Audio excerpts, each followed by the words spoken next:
Hello दोस्तों, मैं जीत आपका अगली क्लासेस में हार्दिक स्वागत करता हूं। इसके पहले की क्लासेस में हम भारत के भूगोल के अंतर्गत थ्योरेटिकल कॉन्सेप्ट को पढ़ चुके थे। आइए आज हम उनके बहुविकल्पी प्रश्नों को समझते हैं और डिटेल्स में आगे इनके जवाब देते चलते हैं।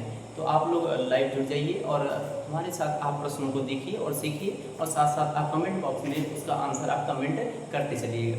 तो चलिए देखते हैं आज के प्रश्नों के बारे में। तो यहाँ से हम समझते हैं कॉन्सेप्ट हमारा क्या है, भारत आकार एवं स्थिति। ठीक है, इसका पूरा आपको लेक्चर में समझा दिए थे। इसके पहले की 2 क्लास अगर आप ना देखे हो तो उसको आप जरूर विजिट करके देख लीजिएगा, जिससे आपको ये बहुविकल्पी प्रश्न को देने में, उसका आंसर देने में बहुत ही सरलता होगी। ठीक है, तो आप उनको जरूर देख लीजिएगा और उसको देख करके ही ये लेक्चर आप अटेंड कीजिएगा। तो चलते हैं साथ में आगे बढ़ते हैं। तो यहाँ से हम बात करने वाले हैं। अब चलिए देखिए, जैसे पहले प्रश्न की बात करते हैं तो पहले प्रश्न में आपको देखने को मिल रहा होगा कि क्षेत्रफल के दृष्टि से भारत का सबसे बड़ा, यहाँ सबसे बड़ा राज्य। एक पॉइंट क्या है, यहाँ पर राज्य होगा। ठीक है, राज्य समझते हैं।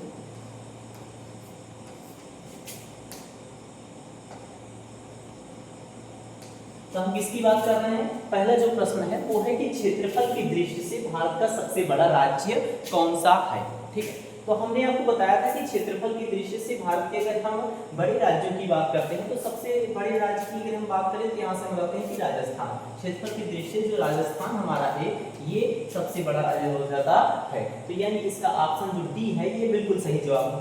अब जैसे क्षेत्रफल की चर्चा हो ही रही है तो भारत में आपको बताया कि 28 राज्य और 8 केंद्रशासित प्रदेश वर्तमान समय में है, जिनमें क्षेत्रफल की दृष्टि से राजस्थान सबसे बड़ा हो जाता है।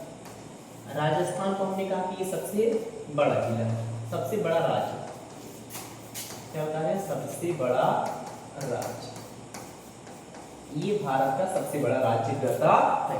चलिए आइए इस प्रश्न के बारे में थोड़ा हम और डिटेल्स में चर्चा कर लेते हैं। अगर ऐसे प्रश्न आपसे पूछा जाए, यहाँ सबसे बड़ा राज्य हो गया, सबसे छोटे राज्य के बारे में आपने क्या पढ़ रखा है, गोवा। हम क्या बताते थे, जो गोवा राज्य है ये क्षेत्रफल की दृष्टि से भारत का सबसे छोटा राज्य हो जाता है, जबकि सबसे बड़े राज्यों की अगर हम बात करें तो हम बता रहे हैं कि राजस्थान क्षेत्रफल की दृष्टि से भारत का सबसे बड़ा राज्य है। और साथ ही साथ अगर क्षेत्रफल की दृष्टि से हम राजस्थान के बाद वाले देशों को समझते हैं तो पहले नंबर पे हमारा राजस्थान। अगर दूसरे स्थान की बात करें तो आप बताएंगे मध्य प्रदेश। तीसरे स्थान पे आप बताएंगे महाराष्ट्र आता है। कौन सा राज्य है, महाराष्ट्र। और इसके बाद अगर हम चौथे स्थान की बात करें तो आपका अपना प्रदेश, उम्मीदों वाला प्रदेश, ठीक है, उत्तर प्रदेश, ये क्षेत्रफल की दृष्टि से चौथे स्थान पर रहता है। तो उत्तर प्रदेश वाले हमारे साथियों, तो आपका जो ये प्रदेश उत्तर प्रदेश है क्षेत्रफल की दृष्टि से क्या है, ये चौथे स्थान पे है, जबकि जनसंख्या की दृष्टि से तो आप जानते ही होंगे कि हम सबसे अव्वल है भारतीय राज्यों में। ओके, चलते हैं इसके आगे के प्रश्नों को देखते हैं। दूसरा प्रश्न क्या कहा गया कि कर्क रेखा किन में से किस राज्य से गुजरती है। तो यहाँ देखिए थोड़ा हम समझते हैं चीजों को कि कर्क रेखा निम्न में से, ठीक है, यहाँ आप समझते हैं ये क्या है, निम्न में से क्या हो जाएगा, इसका ये होना चाहिए कर्क रेखा निम्न में से किस राज्य से गुजरती है। तो इसके पहले के लेक्चर्स में हमने आपको बताया कर्क रेखा के बारे में डीपली आपको बताया कि कर्क रेखा भारत में कहाँ से गुजरती है और किन राज्यों से होकर गुजर रही है, और कर्क रेखा हम कहते किसको है। ठीक है, तो पहली बात ये है कि कर्क रेखा को हमने बताया था कि 23.5 डिग्री जो उत्तरी अक्षांशीय रेखा है उसी को हम कर्क रेखा का नाम दिए थे, और वो भारत के लगभग मध्य से होकर गुजरती है। और अगर राज्यों की बात करते थे तो आपने बताया था 8 राज्य, 8 भारतीय राज्य हैं जिनसे होकर के कर्क रेखा गुजर रही है, जिनमें हमने आपको बताया था कि कौन कौन से राज्य होते हैं, गुजरात है, राजस्थान है, मध्य प्रदेश है, छत्तीसगढ़ है, झारखंड है, पश्चिम बंगाल है, त्रिपुरा और मिजोरम हो जाते हैं। तो चलिए हमारा प्रश्न यही है, बिल्कुल आसान प्रश्न होने वाला है। अगर आप हमारे लेक्चर्स को अटेंड किए होंगे इसके पहले वाले 2 क्लास को, तो ये प्रश्न आपको बहुत ही आसान होने वाला है आपके लिए। ठीक है, चलिए समझते हैं कर्क रेखा निम्न में से किस राज्य से होकर गुजरती है। चलिए देखिए यहाँ से हम ऑप्शन देते हैं, ओडिशा, आपको बताया गया था ओडिशा से होकर गुजरती है। उत्तर प्रदेश की बात करते हैं, उत्तर प्रदेश से नहीं गुजरती है। झारखंड की बात करें, झारखंड से गुजरती है, जी हाँ ये सही जवाब है। और अगर आंध्र प्रदेश की बात करें तो आंध्र प्रदेश से भी नहीं गुजरती है। तो यहाँ से कहा गया कर्क रेखा निम्न में से किस राज्य से गुजरती है। सॉरी एक मिनट, यहाँ से आपने बताया था उड़ीसा से भी नहीं गुजरती। ठीक है, यहाँ से कौन कौन से वो 8 राज्य थे, आपका था गुजरात। अगर यहाँ से इसको इरेज करें,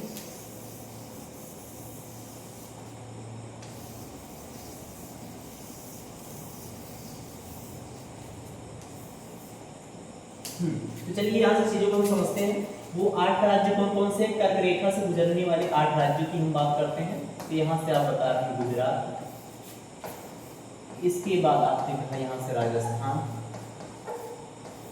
इसके बाद आप बता रहे हैं मध्य प्रदेश,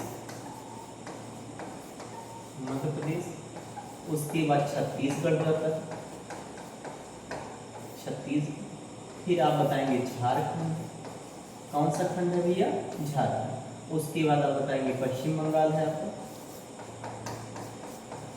पश्चिम बंगाल, फिर इसके बाद आप बताएंगे त्रिपुरा, और उसके बाद मिजोरम।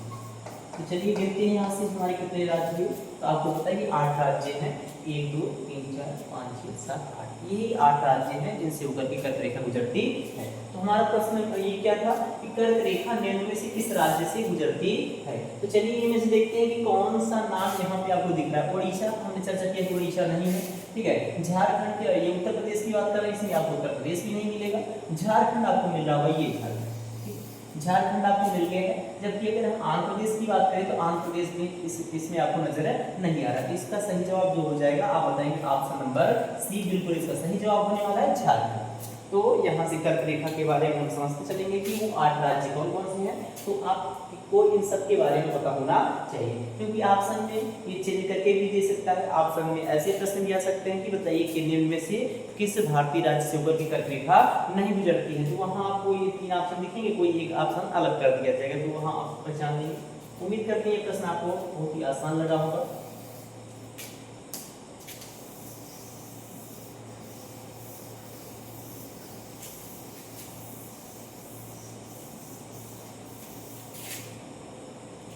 चलिए आगे चलते हैं। इसके बाद तीसरे प्रश्न की बात करते हैं। तो तीसरे प्रश्न को आइए हम समझते हैं।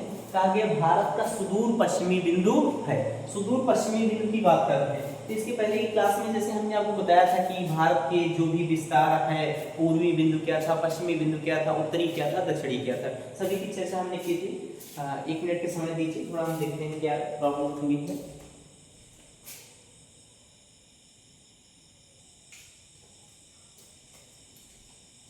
तो यहाँ से देखिए हम तीसरे प्रश्न की बात कर रहे थे, यहाँ की भारत का सुदूर पश्चिमी बिंदु है। तो हमने आपको पढ़ा रखा है कि भारत के जो भी पश्चिमी बिंदु है, पूर्वी बिंदु है, उत्तरी या दक्षिणी हो जाते हैं, उनका जवाब आप बहुत आसानी से दे पाएंगे। तो चलिए इसमें हम समझते हैं। तो यहाँ से अगर हम देखें तो जो हमारे ऑप्शन है, कहा गया कि भारत का सुदूर पश्चिमी बिंदु है। पश्चिमी बिंदु की अगर हम बात कर रहे हैं भारत के, तो हमने आपको बताया था कि 68 डिग्री 7 मिनट। तो यहाँ आप इसको थोड़ा चेंज कर लीजिएगा, 68 यहाँ डिग्री है, 7 मिनट करिएगा। ये जो आपको 687 दिख रहा है, उसको आप समझिएगा कि ये 68 डिग्री था 7 मिनट, जैसे यहाँ को क्लियर दिख रहा है। तो 68 डिग्री 7 मिनट की हम बात कर रहे हैं, सब जगह 68 डिग्री 7 मिनट ही है। तो इसमें हमको कंफ्यूज नहीं होना है। ये बाकी तो और ऑप्शन में ये ऐसे भी दे सकता है, जैसे 68 डिग्री 7 मिनट दे दिया गया। तो जो आपके वो जो 4 मान थे, हम बात करते थे 8 degree 4 minute, 37 degree 6 minute, 68 degree 7 minute, 57 degree 25 minute, तो उनमें से ये मान देता तो और कंफ्यूजन हो सकती थी। यहाँ तो आपके लिए 68 डिग्री 7 मिनट की है। अब हम बात करते हैं कि वो बिंदु कौन कौन से थे, राज्य कौन सा मिल रहा था। तो चलिए देखते हैं। अगर यहाँ से हम पश्चिमी बिंदु की बात करते थे, तो पश्चिमी बिंदु में हमने आपको बता रखा था कि जैसे यहाँ से हम भारत के रेस्पेक्ट में चीजों को समझें, क्या करते हैं यहाँ से। चलिए यहाँ से अगर भारत के रेस्पेक्ट में चीजों को समझ रहे थे, तो पश्चिमी बिंदु की अगर हमने बात की थी, तो वहां हमने बताया था कि भारत का जो सबसे पश्चिमी राज्य है गुजरात, गुजरात में स्थित। अब ऑप्शन में आप चलते तो आपको 68 डिग्री 7 मिनट सब जगह दिख रहा है। और उसके बाद हम देखेंगे कि हमको गुजरात राज्य, हम कौन से राज्य की बात करेंगे, तो यहाँ राजस्थान, ये गलत जवाब है, राजस्थान गलत जवाब है, ठीक है। अब गुजरात में रहते हैं, तो गुजरात दोनों जगह दिख रहा है। अब उसके बाद हम कैसे चेक करेंगे, तो 68 डिग्री 7 मिनट ये मैच कर ही रहा था, गुजरात गुजरात मैच कर रहा है। तो यहाँ से हम बताएंगे कि जो हमारा वो पश्चिमी बिंदु था, वो देशांतर पे था। तो कौन से देशांतर पे था, वो हम बताएंगे कि अब ये पूर्वी देशांतर और पश्चिमी देशांतर की हम बात करते हैं। तो भारत जो है वो पूर्वी गोलार्ध में स्थित है, इसलिए उसके जो भी पॉइंट्स हैं वो पूर्वी देशांतर में आएंगे। तो यहाँ पूर्वी देशांतर वाला कांसेप्ट क्या होता है हमारा, बिल्कुल सही रहता है, ठीक है। तो आपको कंफ्यूज नहीं होना है, आप बताएंगे 68 डिग्री 7 मिनट पूर्वी देशांतर ही क्या है, भारत का सबसे पश्चिमी बिंदु रहता है। अब देखिए इसमें एक पॉइंट ध्यान रखना है, जैसे कहा गया भारत का सबसे पश्चिमी बिंदु बताइए, तो ऐसा नहीं कि आप पश्चिमी देशांतर वाला टिक कर दीजिए, इसका हम लोग आपको क्लियर आइडिया दिया है कि ये पूर्वी गोलार्ध में होते, तो सारे बिंदु क्या होंगे, वो पूर्वी देशांतर में ही आएंगे। अगर हम जो यहाँ से समय रेखा देखते हैं, जो कि मानक समय रेखा लंदन के ग्रीनविच से जाती है, उसके जो भी लेफ्ट में है, ठीक है, उसको हम समझेंगे कि वो क्या जाएगा, पश्चिमी देशांतर जाएगा। जैसे ग्लोब से अगर हम समझे यहाँ ग्लोब से, तो यहाँ से हम बता रहे हैं कि ये लंदन का वो शहर हो जाता है, लंदन हो जाता है जहाँ से मानक समय रेखा गुजर रही है, ठीक है। इसकी इधर साइड क्या है, ये पश्चिमी देशांतर जाएगा, इधर साइड क्या है, पूर्वी देशांतर जाएगा। तो भारत क्या है, इसके इधर साइड स्थित है उस ग्रीनविच समय के, इसलिए यहाँ से ये भी जो समय रहा होगा वो सारा पूर्वी गोलार्ध में ही आएगा। तो भारत के रेस्पेक्ट में हमने यहाँ पूर्वी देशांतर की ही बात की थी। तो ये क्लियर हो जाता है। आइए चलते हैं आगे की ओर बढ़ सकते हैं। इसके आगे के प्रश्नों को अगर हम समझें तो ये देखिए चौथा प्रश्न, चलिए इसको आइए हम समझते हैं। तो चौथे प्रश्न में कहा गया है कि निम्नलिखित में से कौन सा राज्य पूर्वोत्तर की 7 बहनों का सदस्य है, ठीक है। हम बात कर रहे हैं सेवन सिस्टर की, किसकी बात कर रहे हैं, सेवन सिस्टर की। तो भारत के जो पूर्वोत्तर राज्य, भारत के क्या है, ये पूर्वोत्तर जो राज्य हैं, इनमें हम 7 बहनें किसको कहते हैं, ठीक है। आइए थोड़ा हम नजर डालते हैं भारत के पूर्वोत्तर राज्यों की।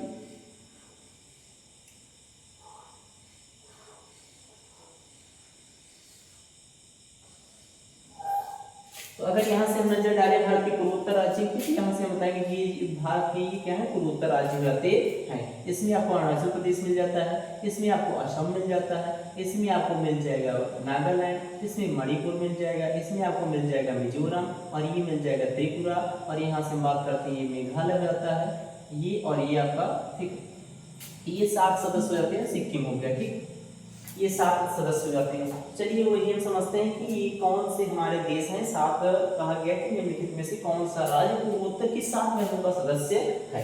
तो पश्चिम बंगाल की बात करते हैं, पश्चिम बंगाल इन पूर्वोत्तर राज्यों में नहीं आ रहा है, ठीक है, जो 7 बहनों हैं उनमें नहीं आ रहा है। उड़ीसा भी बिल्कुल नहीं आएगा और बिहार भी नहीं आएगा। तो आप बताएंगे क्या है, ये त्रिपुरा। अगर उन सभी की हम बात कर लेते हैं कौन कौन सी हो जाती है, जैसे ये त्रिपुरा आपको ऑप्शन में मिल गया था, आप बताएंगे त्रिपुरा है, आप बताएंगे मेघालय, मेघालय का नाम लेते हैं, आप बताते हैं अरुणाचल प्रदेश,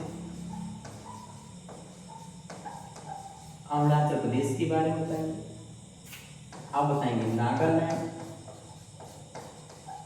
नागालैंड जाता है, और अगर यहाँ से हम देखें मणिपुर है, मणिपुर, मिजोरम, मणिपुर मिजोरम, मेघालय हो ही गया है, बस कौन सा रहा, 2 2 4 6 हो गए, सिक्किम, कौन सा यहाँ से हो जाता है, सिक्किम, ठीक। तो इसके बारे में आप जानते रहिए। तो भारत की इन 7 बहनों वाले राज्यों के बारे में आप जानते रहिए, ठीक। ये 7 बहनें कौन कौन सी। अब इसका मतलब ये नहीं कि भाई भी हैं, बहनें हैं तो भाई वाला प्रश्न भी आएगा, ठीक है। तो ऐसा भाइयों का दर्जा नहीं दिया गया है, इन्हें 7 बहनों का दर्जा दिया गया है, क्योंकि ये अपनी संस्कृतियों में, कल्चर्स में और इनके जो जियोग्राफिक दशाएं हैं वो लगभग मिलती जुलती हैं, इसीलिए इनको हम बहनों का दर्जा दिए हैं। क्योंकि आप देखते हैं कि जो बहनें होती हैं उनमें काफ़ी कुछ समानताएं देखने को मिलती है। वैसे इन भारतीय राज्यों में क्या है, कुछ बहुत कुछ समानताएं देखने को मिलती है, इसलिए इनको हम 7 बहनों का दर्जा दिए। चलिए आगे चलते हैं।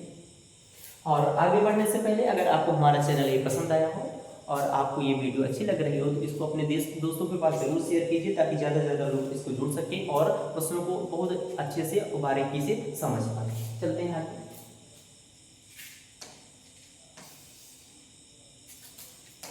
अब इसके बाद के प्रश्नों को चलिए हम देखते हैं। तो यहाँ देखिए 5वें प्रश्न की अगर हम बात करें, कहा गया भारतीय मानक समय, इंडियन स्टैंडर्ड टाइम, भारतीय मानक समय,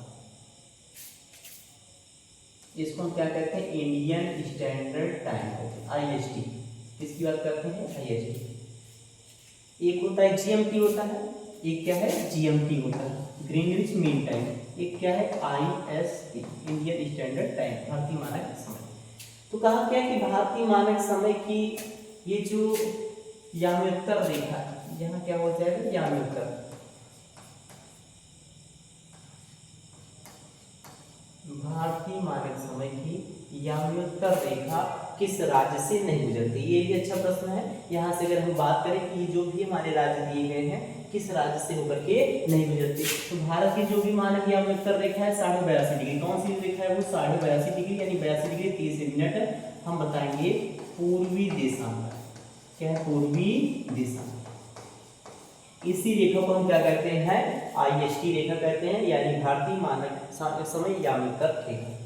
चलिए इसकी अगर हम बात करें तो यहाँ से हम बताएंगे उत्तर प्रदेश से गुजरती है।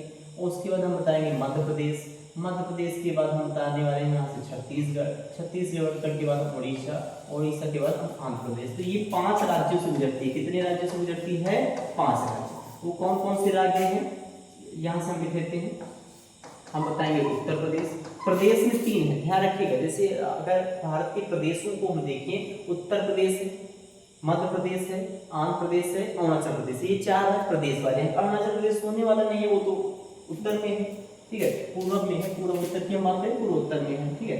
यहाँ से उत्तर प्रदेश है, अगला आप मध्य प्रदेश होता है और इसका अगला आप आंध्र प्रदेश की बात करते हैं। ये 3 प्रदेश हो जाते हैं। 2 राज्य और हैं, उसके बारे में क्या बताओगे?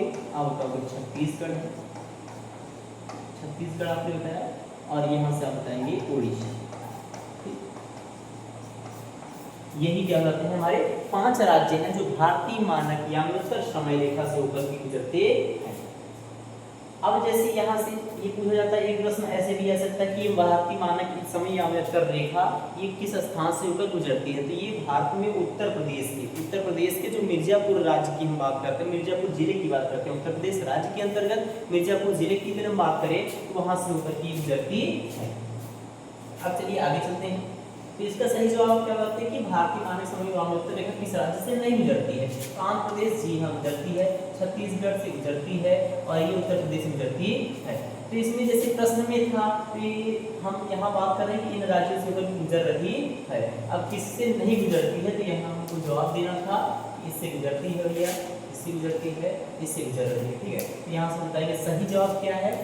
ये महाराष्ट्र है। तो ऐसे प्रश्नों को भी आप ध्यान दिया करिए। कभी कभी एग्जाम में आप जल्दबाजी कर देते हो, वहाँ आप ये नहीं देखते हो कि प्रश्न में दिया गया नहीं गुजरती, आपने जल्दी देखा आंध्र प्रदेश, आपने कहा कि यार ये तो गुजरती है, इससे आप टिक कर देते हैं।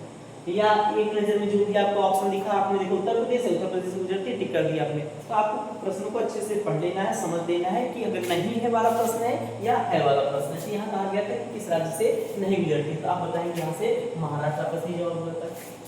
चलिए इसके बाद आगे हम देखते हैं भारत का सबसे बड़ा संघ राज्य क्षेत्र कौन सा है? संघ राज्य क्षेत्र या हम केंद्र शासित प्रदेश, बात वही है, संघ शासित, केंद्र शासित, संघ राज्य क्षेत्र, ऐसे प्रश्न आया है तो आप इसका क्लियर आइडिया रखिए कि ये हम केंद्र शासित प्रदेशों की बात कर रहे हैं।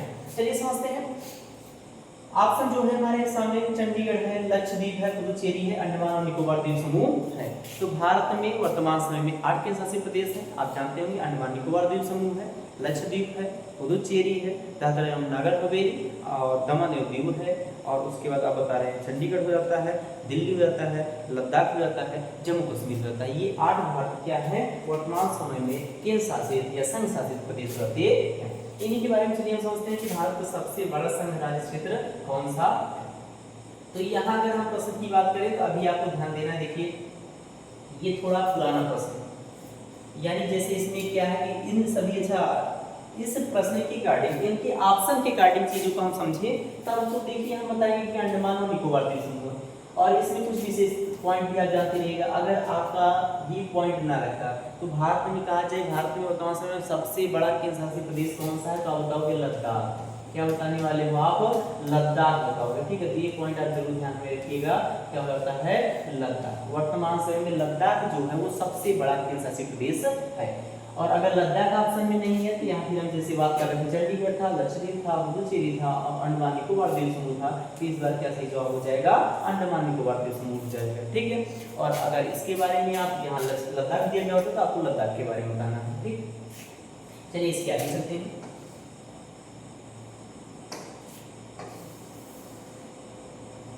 आगे के प्रश्न को हम समझते हैं, ऐसे ही सरलता से इसको समझते चलते हैं और उत्तर देते चलते हैं। कमेंट बॉक्स में आप उत्तर जरूर देते चलिए। कहा गया 8वें प्रश्न में निम्नलिखित में से कहां सूर्य की किरणें ऊर्ध्वाधर पड़ती है? तो सूर्य की किरणें ऊर्ध्वाधर पड़ती। अब जैसे ग्लोब के रिस्पेक्ट में आप पढ़ के आए, मकर रेखा और कर्क रेखा के बारे में जानते हैं। तो आप ये जानते हैं कि जो सूरज की स्थिति, एक रेखा क्या है, भूमध्य, भूमध्य रेखा जो पृथ्वी के लगभग मध्य से ऊपर गुजरती है, और उसके उत्तर में आप क्या कहते हैं, कर्क रेखा। क्या है, कर्क रेखा, ठीक। और क्या है, मकर रेखा, ये दक्षिण में। इन रेखाओं की हम बात करें, इसको हम 0 डिग्री अक्षांश कहते हैं, इसको हम 23.5 डिग्री नॉर्थ लैटिट्यूड कहते हैं, इसको हम 23.5 डिग्री दक्षिणी लैटिट्यूड कहते हैं, ठीक है, दक्षिणी अक्षांश रेखा।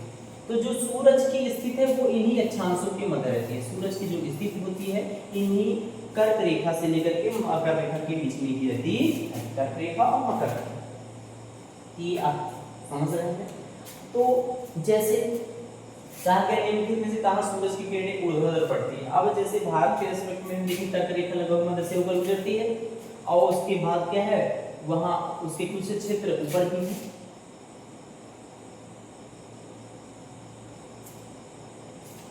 थोड़ा सा यहाँ से समझते हैं, जैसे ये भारत है, कर्क रेखा की बात कर रहे हैं, तो कर्क रेखा को अगर यहाँ से खींचे, कर्क रेखा वाली है, तो यहाँ से हमने खींच दिया कर्क रेखा, ये 23.5 डिग्री कर्क रेखा होती है।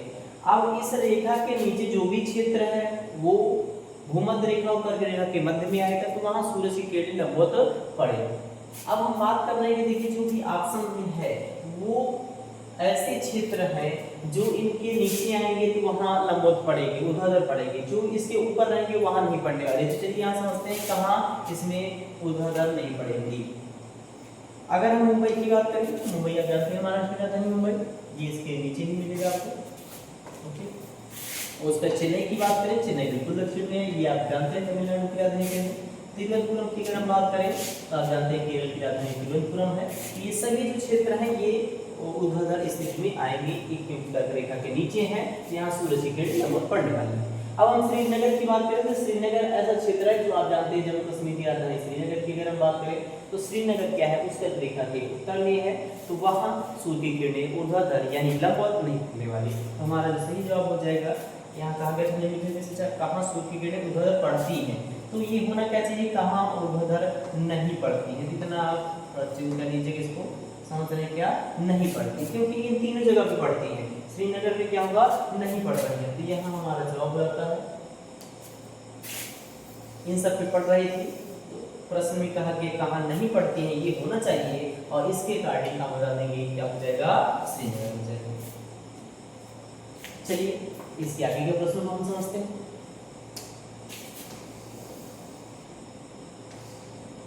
कहा गया है किस राज्य की सीमा म्यांमार से स्पर्श नहीं करती है, तो म्यांमार की अगर बात करें तो भारत के पड़ोसी देश की बात करते हैं म्यांमार, जो भारत में क्या है, पूर्व दिशा में स्थित हुआ है। अब इस म्यांमार की बात करें तो म्यांमार से जो लगने वाले देश हैं उनकी अगर हम चर्चा कर लेते हैं तो 4 राज्य हमारे हैं, म्यांमार से लगने वाले राज्यों की बात कर रहे हैं, ठीक है। तो म्यांमार देश जो भारत का पड़ोसी देश है उससे लगने वाले या सीमा बनाने वाले राज्यों की बात करते हैं। तो तटवर्ती राज्य में कौन कौन से हो जाते हैं, हम देख रहे हैं अरुणाचल प्रदेश, उसके बाद नागालैंड, उसके बाद मणिपुर और उसके बाद मिजोरम, ठीक है। ये 4 भारतीय राज्य हैं जो म्यांमार से लगते हैं। तो अब चलिए देखिए किस राज्य की सीमा म्यांमार से स्पर्श नहीं करती, तो हमने बताया अरुणाचल प्रदेश है, और कौन सा है ये, अरुणाचल प्रदेश है, तो इसमें अरुणाचल प्रदेश होता है, मणिपुर भी है, मिजोरम है, और साथ ही साथ नागालैंड होगा, वो भी होगा। तो 4 भारतीय राज्य हैं जो मिजोरम से म्यांमार से सीमा बनाते हैं। इसका सही जवाब क्या हो जाएगा, असम हो जाएगा। असम की सीमा म्यांमार से नहीं लगती। तो पड़ोसी देश और पड़ोसी देश से लगने वाली जो सीमाएं थी उसकी चर्चा हमने इसके पहले वाली क्लास में की थी, तो वहां से अगर आप ना देखे हो तो जाकर के जरूर देख लीजिए। अब इसके बाद हम बात करते हैं संघराज्य क्षेत्र पुदुचेरी की सीमा किस राज्य के साथ स्पर्श नहीं करती है। तो पुदुचेरी के बारे में एक प्रश्न जैसे ये भी आता है कि ऐसा कौन सा संघ शासित प्रदेश है जो बंगाल की खाड़ी और अरब सागर दोनों जगह मिलता है, तो आपका जवाब क्या होगा, पुदुचेरी होगा। क्योंकि पुदुचेरी के 4 भाग हैं, आप जानते होंगे, यानम है, कराईकल है, पुदुचेरी है और माहे है, ये 4 क्षेत्र है। माहे की बात करें तो केरल राज्य के अंतर्गत लगता है, और अगर हम यनम की बात करें तो ये आंध्र प्रदेश के अंतर्गत आता है, और कराईकल और पुदुचेरी ये जो दो क्षेत्र हैं ये तमिलनाडु के अंतर्गत आते हैं। तो यहाँ से कहा गया कि संग्रह क्षेत्र पुदुचेरी की सीमा किस राज्य के साथ स्पर्श नहीं करती है, तो आप बताएंगे। देखिए जैसे हमने कहा केरल, केरल में माही आएगा, आंध्र प्रदेश में यनम है, तमिलनाडु की बात करें कराईकल और ये हो जाता है पुदुचेरी। ठीक है, तो ये कर्नाटक नहीं था, तो इसका सही जवाब क्या होगा? 10 का ए हो जाएगा, 10 का ए। चलिए भारत का क्षेत्रफल पाकिस्तान से लगभग कितना गुना है? भारत के क्षेत्रफल की अगर हम बात करें तो आप कमेंट में इसको बताइए। 32,50,263 किलोमीटर स्क्वायर ये भारत का क्षेत्रफल होता है। और उसी दुष्ट पाकिस्तान की अगर हम बात करें, दुष्ट पाकिस्तान का जो क्षेत्रफल है भारत का 1/4 भाग है, यानी 8 लाख, और उसके बाद समथिंग 31-32 हजार के करीब होता है। तो यहाँ से हम बताएंगे भारत का जो क्षेत्रफल है पाकिस्तान का। अब चलिए बात की डाटा को हम नहीं समझते यहाँ से, अगर सिर्फ हम इसको समझें लाख वाले में डाटा जो है 8,32,00,000, 8 लाख और 32 लाख का कंपेरिजन करें तो आप समझ पा रहे हैं यहाँ से 8 चौक 32, क्या आप बताते हैं 8 चौक 32, तो ये लगभग 4 गुना, क्या बताएंगे आप? लगभग 4 गुना है। तो भारत क्या है? पाकिस्तान का 4 गुना है। तो साथियों पाकिस्तान की क्या मजाल अपने से 4 गुना अधिक शक्तिशाली देश से लड़ सके। और वहीं अगर हम जीडीपी में देखें तो जीडीपी में तो कईयों गुना है, ये तो सिर्फ क्षेत्रफल की बात हो रही है। तो यहाँ से हम बताएंगे कि भारत का क्षेत्रफल पाकिस्तान से लगभग कितना गुना, तो आप बताओगे जी 4 गुना। आगे चलते हैं, ऐसे ही जबरदस्त प्रश्न आगे भी होने वाले हैं, तो वीडियो को आप पूरा लास्ट तक एंड तक देखिएगा और प्रश्नों को ऐसे ही आप तेजी से जवाब देते हुए आगे बढ़ चलिए। चलिए देखते हैं यहाँ से भारत का सुदूरस्थ दक्षिणी बिंदु क्या है। तो ये बहुत ही आसान प्रश्न है, इसमें हमने आपको बताया था कि अगर हम भारत के सबसे सुदूरस्थ दक्षिणी बिंदु की बात करें तो आप क्या बताते हैं? जी हाँ बिल्कुल आपको पता है। तो आपने यहाँ से देखा सुदूरस्थ दक्षिणी बिंदु की बात कर रहे हैं, तो आपको बताया ग्रेट निकोबार के अंतर्गत आने वाला ये जो इंदिरा पॉइंट है या इंदिरा बिंदु कहे, ये हमारा सबसे दक्षिणतम बिंदु रहता है। तो आगे चलते हैं, कहा गया किस देश के साथ भारत की सबसे लंबी अंतरराष्ट्रीय सीमा स्पर्श करती है। तो ये इसके पहले वाले लेक्चर अगर आप देखे होंगे तो इसको तो आप बिल्कुल बहुत आसानी से सरलता से आप जवाब दे पाएंगे। क्या बताएंगे आप? किस देश के साथ भारत की सबसे लंबी अंतरराष्ट्रीय सीमा स्पर्श करती है, तो आपको जवाब होने वाला है बांग्लादेश। ये क्या? बांग्लादेश। कितना था? तो आप ये भी बता देंगे 4096.7 किलोमीटर की ये जो सीमा है ये बांग्लादेश के साथ भारत साझा करता है। और क्षेत्रफल ये सीमा की दृष्टि से सबसे बड़ा देश पड़ोसी देश बांग्लादेश है। दूसरे स्थान पे हम बात करें चीन था, चीन का बताएंगे कमेंट बॉक्स में कितना होता है? 3488। तीसरे स्थान पे पाकिस्तान था, क्या बताएंगे? 3323 किलोमीटर। नेपाल की बात करते थे तो आप बता रहे थे नेपाल में कितना है? 1643 किलोमीटर।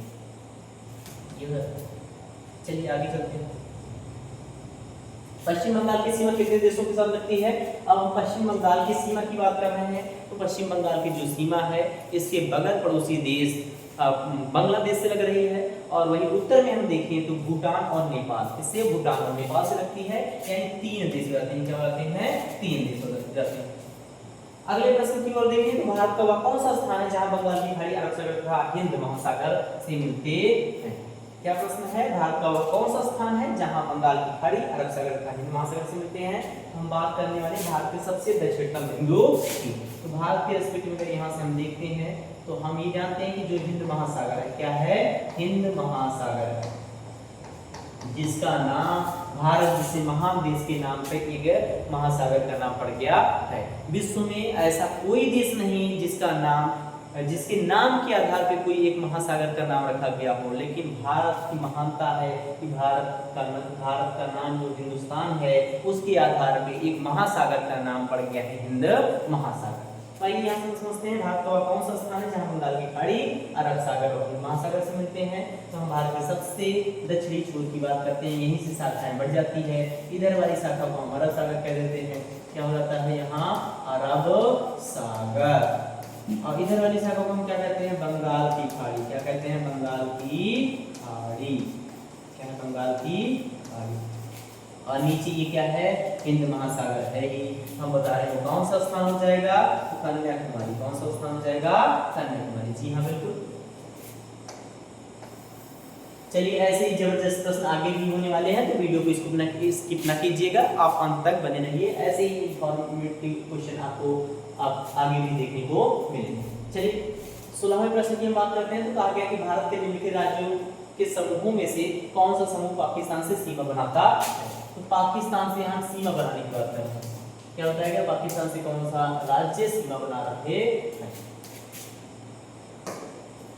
तो भारत के निम्नलिखित राज्यों के समूह में से कौन से समूह पाकिस्तान से सीमा बनाते हैं? ऑप्शन आप देखिए, पाकिस्तान की हम बात करते हैं तो भारत के पश्चिमी भाग में स्थित पाकिस्तान देश, और उसके अगर हम यहाँ से सीमाओं की बात करें तो जैसे देखिए पंजाब सीमा बनाता है, हरियाणा की बात करते हैं हरियाणा सीमा ही बनाता है, ठीक। जम्मू कश्मीर की बात करने सीमा बनाता है, राजस्थान सीमा बनाता है, ये नहीं जवाब होगा सी। पंजाब है, ठीक है, हिमाचल प्रदेश नहीं बनाता, ये जवाब गलत। पंजाब, जम्मू कश्मीर, राजस्थान, गुजरात, जी हाँ जम्मू कश्मीर है, हिमाचल प्रदेश नहीं बनाना है, तो ये भी जवाब हो जाएगा। 20 का सही जवाब हो जाएगा कि हम बताएंगे कि यहाँ से कौन सा वो कौन सी वो राज्य है, कौन सी वो राज्य जो यहाँ सीमा बना रहे, तो आप बताएंगे पंजाब, जम्मू कश्मीर, राजस्थान तथा गुजरात, ठीक। लेकिन ये इसको थोड़ा आप मॉडिफाई कर लीजिएगा, सुधार लीजिएगा। जैसे इसकी ऑप्शंस है, वर्तमान समय के रेस्पेक्ट में हम देखें तो हम जानते हैं जम्मू कश्मीर क्या है, एक राज्य नहीं सीमा बनाता है, तो ये राज्य जम्मू कश्मीर के स्थान पे क्या आएगा, जम्मू कश्मीर आएगा, और साथ में इसका जवाब आप बताएंगे लद्दाख भी होगा। यानी प्रश्न अगर ऐसे आए कि भारत के वे कौन से राज्य और केंद्र शासित प्रदेश हो जाते हैं जिनसे पाकिस्तान की सीमा लगती है, तो आप बताएंगे उनकी संख्या क्या है 5, जिनमें पंजाब, राजस्थान, गुजरात राज्य हो जाते हैं, और ये जम्मू कश्मीर और लद्दाख ये यूनियन टेरिटरीज हो जाते हैं, केंद्र शासित प्रदेश हो जाते हैं। 17 प्रश्न की बात करते हैं तो निम्नलिखित संघ शासित, यह क्या है, निम्नलिखित संघ शासित क्षेत्रों में सबसे छोटा क्षेत्रफल कौन सा है? तो सबसे छोटे क्षेत्रफल की अगर हम बात करें तो ऑप्शन में चंडीगढ़ है, दादरा और नगर हवेली है, दमन और दीव है, ठीक है। तो ये अलग अलग ऑप्शन नहीं होंगे, वर्तमान स्थिति में हम देखें दादर और नगर हवेली, और साथ में आप बताएंगे दमन और दीव। क्यों? क्योंकि इनको मर्ज कर दिया गया है, ये एक हो गए। और उसके बाद अगर डी ऑप्शन की बात करते हैं तो डी ऑप्शन को यहाँ से आप बना लीजिएगा लक्षद्वीप, क्या बना लीजिएगा लक्षद्वीप। तो हम चर्चा करते हैं यहाँ लक्षद्वीप की, ठीक। तो इसका सही जवाब क्या हो जाएगा, क्षेत्रफल की दृष्टि से सबसे छोटे राज्य की बात करें तो आपको बताना है गोवा। वही अगर संघ शासित प्रदेश की बात करें तो आपका जवाब होगा लक्षद्वीप, ठीक। आइए चलते हैं भारत निम्नलिखित में से किस गोलार्ध में स्थित है, इसको आपको बताया गया है। भारत के अगर हम गोलार्ध को देखिए, भारत किस गोलार्ध में स्थित है, भारत की स्थिति को हम देखें तो आपको पहली क्लास में सबसे पहले हमने यही बताया था कि भारत उत्तरी गोलार्ध में है और साथ में पूर्वी गोलार्ध में है। तो यहाँ से उत्तरी और पूर्वी, ये उत्तरी और दक्षिणी नहीं होने वाला, उत्तरी और पश्चिमी नहीं है, दक्षिणी और पूर्वी नहीं है, उत्तरी और पूर्वी इसका बिल्कुल सही जवाब हो जाएगा। चलिए इसके अगले प्रश्न की ओर देखते हैं। निम्नलिखित में से किस राज्य के 3 ओर से बांग्लादेश की सीमा लगती है? प्रश्न क्या है कि किस राज्य की सीमा 3 ओर से बांग्लादेश से घिरी हुई है? तो एक राज्य की हम बात करते हैं त्रिपुरा, नाम ये त्रिपुरा, ठीक है। तो ये 3 उसके क्या है, 3 तरफ उसके बांग्लादेश है। तो यहाँ हम बताएंगे कौन सा राज्य हो जाता है, त्रिपुरा। त्रिपुरा इस प्रश्न क्या हो जाएगा, बिल्कुल ही सही जवाब हो जाएगा। तो चलिए ऐसे ही आगे हम बढ़ चलते हैं। अब यहाँ से इसके बाद के प्रश्न को हम समझें तो निम्नलिखित कथनों में से कौन सा कथन सत्य है? भारत देश की लंबाई उत्तर से दक्षिण की और पूर्व से पश्चिम की अपेक्षा अधिक है। इसको हमने आपको बता रखा है, या आप जानते हैं कि अगर हम उत्तर से दक्षिण की लंबाई की बात करें तो 3214 किलोमीटर की लंबाई हो जाती है, जबकि पूरब से अगर हम पश्चिम को देखें तो वहाँ 2933 किलोमीटर की लंबाई मिलती है। उत्तर से दक्षिण में आपको क्या बताया गया था, उत्तर से दक्षिण की यहाँ उत्तर से दक्षिण की लंबाई में आपको बताया गया था 3214 किलोमीटर। वहीं अगर हम पूरब से पश्चिम की बात कर रहे थे तो हमने आपको बताया था 2933 किलोमीटर, ठीक। तो यहाँ से हम बताएंगे कौन सा सही जवाब हो जाएगा कि भारत देश की लंबाई उत्तर से दक्षिण की ओर पूर्व से पश्चिम की अपेक्षा अधिक है। जी हाँ सही जवाब है। आगे चलते हैं और उसके बाद कहा गया 82 डिग्री 30 मिनट, ये क्या है, मिनट होगा, ठीक है, इसमें मिनट होगा। पूर्वी देशांतर रेखा को भारत का मानक या उत्तर कहा गया, तो जी हाँ इसके पहले के प्रश्न में हमने चर्चा यहाँ से कर लिया था। तो हम बताएंगे कि दोनों सही है, यानी सी जवाब सही हो जाता है, इसका ए और बी दोनों। तो ये जो प्रश्न है ये देखिए एग्जाम के लिए ये बहुत अच्छा प्रश्न है, आपको एग्जाम में प्रिपरेशन के लिए तैयारी के लिए। क्यों? क्योंकि आप देखते हैं कि ये देखिए निम्न में से कौन सा कथन सत्य है। आपने देखा भारत देश की लंबाई उत्तर से दक्षिण की ओर पूर्व की पश्चिम की अपेक्षा अधिक है, आप टिक कर दिए। आप क्या करते हैं, प्रश्न को देखते हैं, कहते हैं ये तो सही जवाब है, आप टिक कर देते हैं। तो कहा जाता है कि एग्जाम में जब भी आप कभी बैठिए तो पहले प्रश्न को 1 से 2 बार अच्छे से पढ़ लीजिए, समझ लीजिए, और उसके बाद उसके ऑप्शंस को भी आप पूरा एक बार देख लीजिए और जल्दबाजी मत कीजिए। जैसे इसमें देख रहे पहला हमारा सही आंसर है, उसका दूसरा भी सही जवाब है, तो इसका हमारा जो प्रश्न का सही जवाब हो जाएगा वो सी, ए और बी दोनों। ठीक, तो वीडियो देखिए कुछ बड़ी हो रही है इसलिए इसको हम समाप्त करेंगे। इसके बाद 4 प्रश्न ही हैं, चलिए इनको हम जल्दी से समझ लेते हैं और वीडियो हमारा क्या हो जाएगा, यही एंड हो जाएगा। चलिए समझते हैं। इसके बाद 21 प्रश्न की अगर हम बात करें तो ऐसे ही आप ताबड़तोड़ तरीके से आंसर दे पा रहे होंगे, हमको पूरी उम्मीद है, क्योंकि हमने आपको बड़ी ईमानदारी से इसके पहले भारत आकार एवं के बारे में डिटेल से बताया है। तो वीडियो आपको पसंद आया हो, लाइक कर दीजिए, सब्सक्राइब कर दीजिए और हमारे चैनल से ऐसे ही जुड़े रहिए। चलिए देखते हैं 21वें प्रश्न की ओर देखते हैं। तो अधिकतम राज्यों के साथ सीमा स्पर्श करने वाले राज्य का नाम क्या है?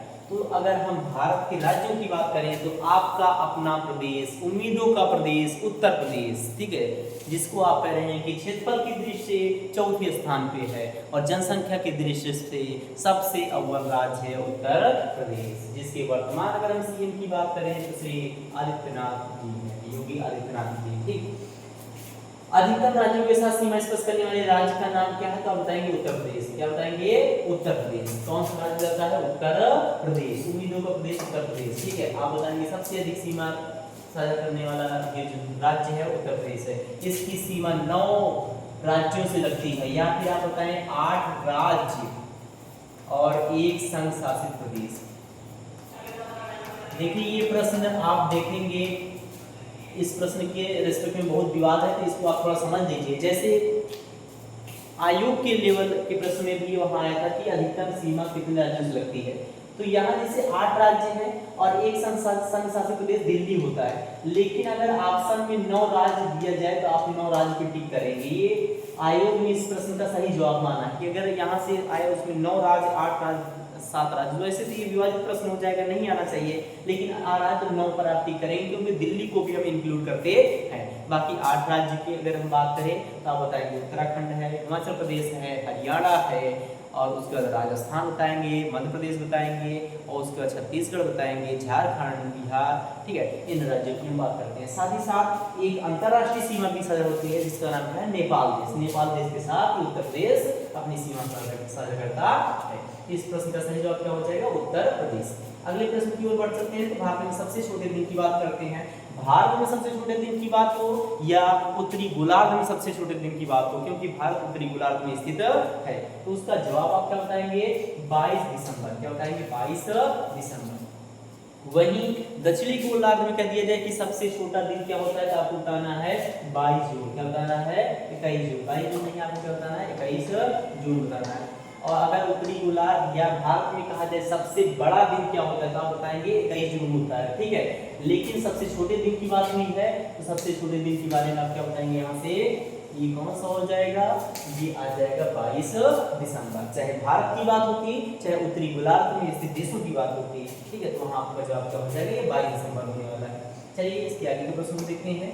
अब कुछ ही प्रश्न बच गए हैं, ये हमारे 2 प्रश्न, आज के लास्ट 2 प्रश्न हैं, इनको हम समझ लेते हैं और उसके बाद फिर अगले कॉन्सेप्ट में हम कुछ नए कॉन्सेप्ट को लेकर आएंगे भारतीय भूगोल के अंतर्गत। इसके बाद की स्थिति को हम समझेंगे कि भारत में भौतिक स्वरूप क्या है, उसके बारे में हम चर्चा करेंगे। तो चलिए इन 2 प्रश्नों को भी समझ लेते हैं। 23 प्रश्न में कहा गया निम्नलिखित में से कौन सा राज्य झारखंड के साथ अपनी सीमा साझा नहीं करता है? तो झारखंड से अगर हम देखें कौन सा राज्य सीमा साझा नहीं कर रहा है, तो झारखंड अगर राज्य की स्थिति देखें उसके बगल में यहाँ से हम देखेंगे ओडिशा होता है, तो उसके नीचे है छत्तीसगढ़, उसके बाएं हिस्से में है, और पश्चिम बंगाल क्या उसके दाएं हिस्से में रहता है। ठीक है, मध्य प्रदेश नहीं होता, मध्य प्रदेश नहीं होता, तो इसका सही जवाब क्या हो जाएगा? इसका सही जवाब बताओगे कि कौन सी सीमा साझा नहीं करता है। तो ऐसे प्रश्न को आपको ध्यान देना है, ये तीनों करते हैं, नहीं करता है, दूसरा क्या बताएंगे? मध्य प्रदेश। क्या हो जाएगा? मध्य प्रदेश। लास्ट का प्रश्न है भारत का पाकिस्तान के मध्य सीमा रेखा एक उदाहरण है, इसका सही जवाब है अध्यारोपीय सीमा का। कौन सी सीमा का? अध्यारोपीय सीमा का। इसके बारे में थोड़ा हम आपको समझा देते हैं। अध्यारोपीय सीमा उसे कहते हैं जब किन्हीं 2 देशों के बीच में कोई तीसरा देश सीमा का निर्धारण करता है, तो उसको हम कहते हैं अध्यारोपित, यानी एक दूसरे के ऊपर क्या कर दिया गया, आरोपित कर दिया गया है, ठीक है, उसको बना दिया गया है। आज जानते हैं औपनिवेशिक काल में इंग्लैंड यानी जो अंग्रेज थे उन्हीं के द्वारा ये सीमा रेखा का निर्धारण हुआ था, इसलिए इसको हम क्या कहते हैं, एक अध्यारोपित सीमा रेखा का उदाहरण करते हैं। यही आज के लास्ट प्रश्न था। उम्मीद करते हैं ये लेक्चर आपको पसंद आया है, अच्छा लगा होगा। अगर ये हमारा कंटेंट आपको पसंद आया हो तो चैनल को आप सब्सक्राइब कर लीजिए। ऐसे ही आप वीडियोस के साथ जुड़े रहिए और बेल आइकन प्रेस कर दीजिए ताकि कोई भी वीडियो अगर पहुंचे तो सबसे पहले आप उसको विजिट कर पाएँ, देख पाएँ। ठीक है, जय हिंद साथियों, धन्यवाद। इसके बाद फिर मुलाकात करते हैं नए कॉन्सेप्ट को लेकर के और नए तरीके से समझते हैं।